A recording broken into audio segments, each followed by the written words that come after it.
Hello guys, good morning. सकाळी सकाळी तोंड खूप सुजलेलं आहे आणि पहिला तर मी जिरा वॉटर पिलं, पण हा चॅलेंज आहे ना खूप अवघड वाटायला लागले मला. दिवसेंदिवस पूर्ण होईल असं मला वाटत नाही, कारण आजचा फक्त 5वा दिवस, अजून 25 दिवस कसे करू यार. मला लय वैताग आलाय.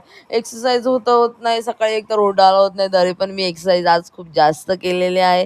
बोले काल मी खाल्लं होतं तिकडे बारशावरती, म्हणून बोले आज एक्सरसाइज जास्त, घाम येईपर्यंत एक्सरसाइज करायची. आणि घाम आलेला आहे, खूप जास्त घाम आलेला आहे. स्किन पण माझी थोडी ग्लो करते, कारण मी शुगर सोडलेली आहे. म्हणून सडन दुपारचे 12 वाजले सगळे करेपर्यंत, म्हणून बोलले डायरेक्ट जेवणच घेऊया. जेवणामध्ये होतं डायरेक्ट म्हणजे मिसळ. मिसळ खरं तर नाश्त्याला होती, पण मी बोलले मिसळच खाईन आज लंचमध्ये.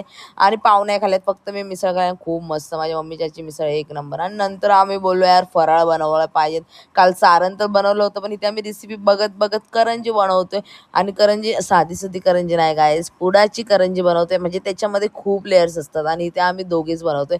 म्हणजे खाणारे आमच्या घरात 6 लोक आहेत आणि बनवणारे फक्त आम्ही दोघं आहेत. म्हणजे कसं त्यांना किती बरं वाटेल ना, हगवण लागेल त्यांना हे खाताना. खरं सांगते मी, पचणार नाही, कारण खूप मेहनत गेली. सकाळी 12-1 वाजता मी घेतलंय बनवायला आणि ते तळून घेते पहिला थोडं यार. हे पुडाची करंजी बनवणं खूप मोठा एक टास्क आहे, म्हणून थोडंसं बनवल्यानंतर तळून घेते. आणि खूप माझ्या चेहऱ्यावरती एक स्माईल दिसते तुम्हाला ही, आणि मी खूप खुश झाले, कारण फायनली प्रॉपर झालेली आहे. प्रॉपर ह्यांना खूप गरजेचं आहे. त्याच्यानंतर काहीच हे दोघं पण आलेत आणि हे दोघांनी पण खूप मदत केली आहे. मम्मी आल्या. मम्मी काय बोलते माहिती आहे का पप्पांना संध्याकाळी घरी आलं, ह्या लोकांनी काही केलंच नव्हतं, ह्या लोकांनी 7-8च केल्या, म्हणजे काय बोलायचं. एवढं करून सुद्धा काही उपयोग नाही आहे. मी एवढी थकले 8 वाजेपर्यंत रात्री करंजाच करतोय आणि खूप म्हणजे खूप बेकार हालत.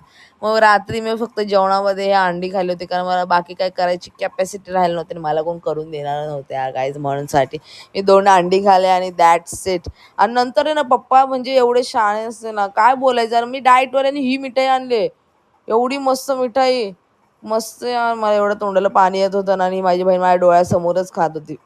म्हणजे काय बोलायचं यार, असं का करतात. दिवाळी आहे माहिती आहे, पण तरी पण तुम्हाला मिठाई करणं गरजेचं होतं का? माहित नाही का मोठी मुलगी डाएटवर आहे. इथे यांची भांडणं चालू होतं, मी मिठाईचा वास घेऊनच शांत राहिले. मी नाही खाल्ले, मी खूप लॉयल आहे तुमच्यासोबत आणि स्वतःसोबतही.